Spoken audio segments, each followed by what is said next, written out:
So napakahaba ng mga suporta nito sakop hanggang Center Island, ano? Kasi mahaba yung ferret nito. At ito i-connect yan. So dito sa part na to nakita ko yung meron ng mga steel girders na bagong install. Ito, ayun. Tapos may mga joint na rin na nakaabang. Ayan. So, hindi natin nakunan to kahapon at meron ng mga brace. Maiksi lang sa part na to, no? Ayan, may mga brace na rin at ito. Meron ng abang din para sa ito yung dalawa na to ay install. Ayan, happy Saturday morning mga kababayan. Welcome po sa panibago naman nating update. At nandito tayo sa kahabaan ng Quirino Avenue.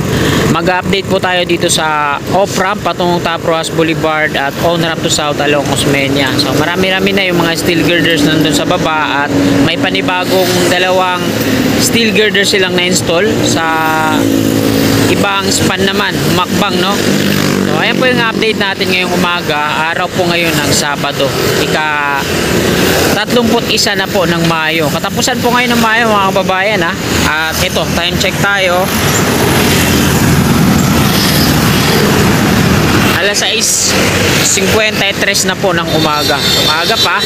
So, ayan yung titingnan natin ngayon. So, tara, let's go! Shoutout po sa lahat ng mga kasigap natin na patungo na sa kanilang mga pinagtatrabahuan. Yeah, mag-iingat po lagi tayo at magdala ng payong dahil makulimlim na naman. Maya-maya, makaulan na naman ng malakas. Kahapon nagdulot ng baha sa ibang bahagi ng Metro Manila, no? Walang tigil yung ulan bandang hapon na at isa na ako dun sa na-stranded. Sa kaliwa natin yung off-ramp, ito yung mga galing dito sa sa south patungo dito sa Espanya at sa may Guanzon Avenue. Ayan, nasunod tayo sa concrete boom pump na to. Saan kaya dadalhin to, no? Baka dito yan sa Quirino Avenue dadalhin, dito sa off-ramp.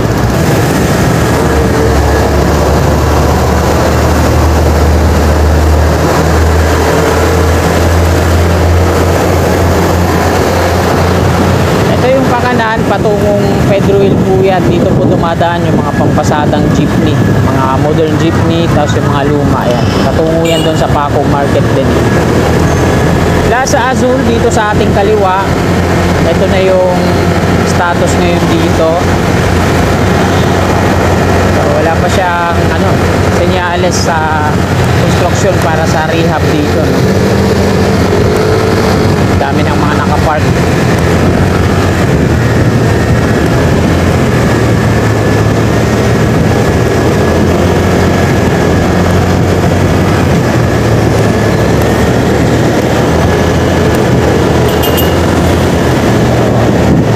Makita ngayon kung dito sa pangalawang span, kasi sa dulo sila nag-start, kung na-install na ba yung isa na nasa baba. At ayun nga, yung last update natin meron na dalawang steel girders na na-install naman dito sa ibang bahagi, ibang span.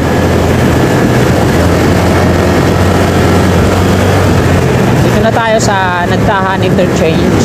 So hindi muna tayo kakanan dito para silipin naman yung off-ramp patungong UN. Dito muna tayo. Plaza Dilaw sa kanan. Ayan naman yung off-ramp, yung galing NLEX patungo dito sa baba. Paco Station ng PNR sa kaliwang kalsada. Sa likod ng establishment ayan na abandonado na.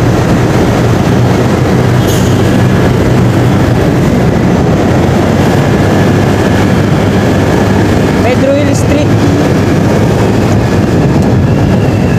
So ito mga kababayan, yung mga pier column alignment.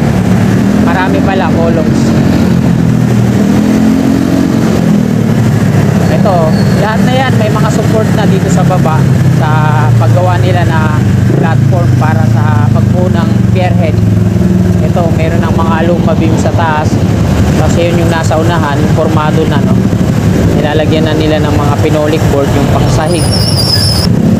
Gagawin natin, diretso muna tayo dyan sa may ilalim ng on-ramp to off-ramp. Saan tayo mag-U-turn.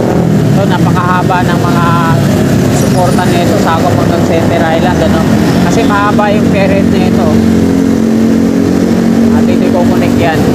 Ito yung viaduct ng off-ramp. Nagsasangayan, galing south, tapos ito yung galing sa NLEX, yung off-ramp na to. Ang exit niya doon sa toll sa unahan.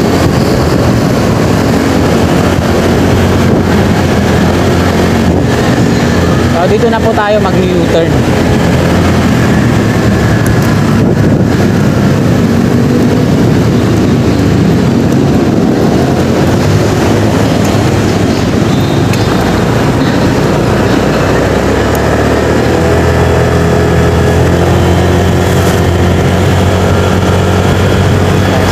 Yung on-ramp, nagsasanga din yan doon sa dulo, isang diretso pa NLEX, at ito yung patungong south, ito sa taas natin yung putol, yung sa baba naman yan yung mga off-ramp. So dito mga kababayan na yan, tanggalan na ng forma yung pierhead. Tapos dito naman sa kabila, ay sa kaliwa, ayan naman yung sa off-ramp. So meron na siyang apat, na meron na tatlo yung platform na, no? Tapos may rebar na para sa pierhead yung dalawa dito sa dulo.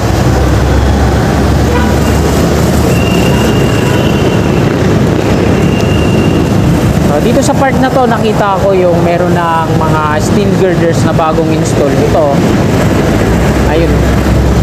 Tapos may mga joint na rin na nakaabang. Ayan. So, hindi natin nakunan to kahapon, at meron ng mga brace. Maiksi lang sa part na to, no? Ayan, may mga brace na rin, at ito, meron ng abang din para sa ito, yung dalawa na to ay install. So ganyan lang siya kahaba, no? Wala sa apo 65 meters kagaya na ito na mahaba yung span. At dito naman sa kabila, yan, andito pa yung isang steel girder na mahaba na ipupuno dito, no? Kompleto para mabutong dalawang span na to. So nandito pa siya sa baba, hindi pa siya na-install. Doon sila nagpo-focus sa unahan, sa likod natin yung dalawa doon. At nasa Osmeña Highway na tayo.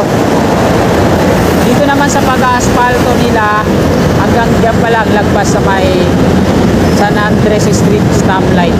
Wala pang mga road markings po ito dahil di pa tapos si asphalto. Hanggang doon yun sa ano, habaan to na Osmeña yung ginagawa nila.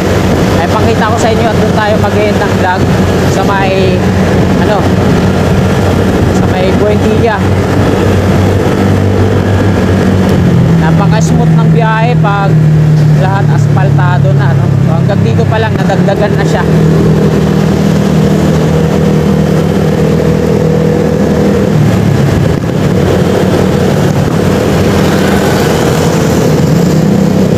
Dito tayo mag-end ng ating video sa Buendia. Nandito na, lumagpas yung concrete boom pump, hindi pala doon sa may ano, Quirino.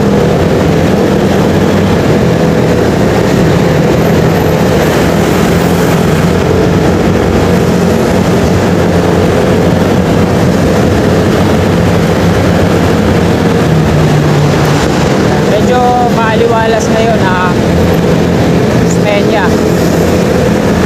Parts pa rin po ito na ano, end cap, mabuhay lane po ito eh.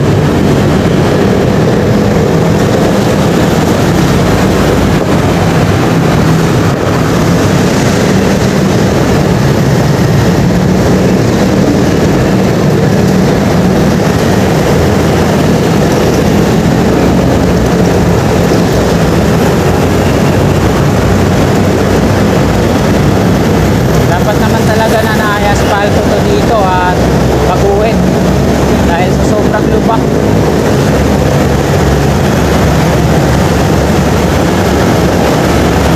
Parang EDSA na rin to eh, yung pavement niya parang rice terraces eh.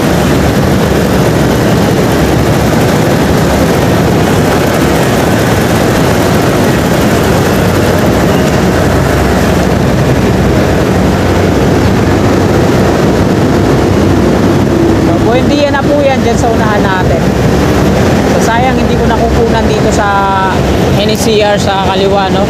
Dami na nilang mga nakailera ng mga heavy equipment.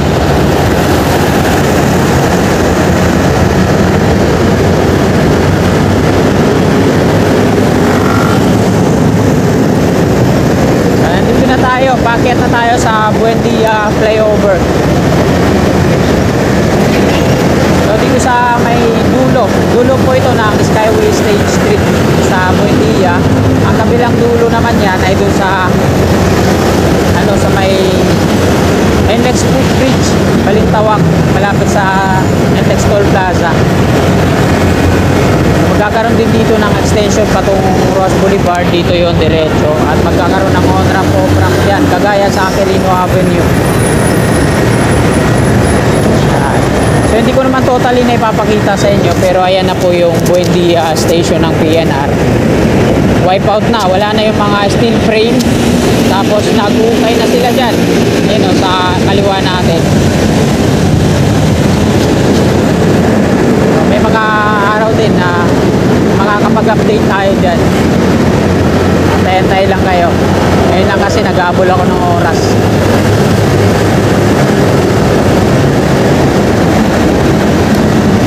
Kahit dito tayo sa tawid magpalipad ng drone, tapos papuntahin na lang natin sa kabila para di tayo masita. Dito open na open dito sa kanan pwesto. Lagpas na tayo sa Buendia, kagaya ng sinabi ko, no? Ayan, ang dami na rin mga ano dito, equipment nandyan sa kaliwa. Malapit na to sa EDSA, Vito Cruz na ata to dito. So ayan mga kasikap, hanggang dito na lang po itong video na to. Marami pong salamat sa inyong walang sawa, tumpay na suporta sa aking munting YouTube channel. Sana bago nyo sana itong video na to, baka pwede naman po maglambing, palike naman po mga kasikap. At ang umaga, God bless po sa ating lahat.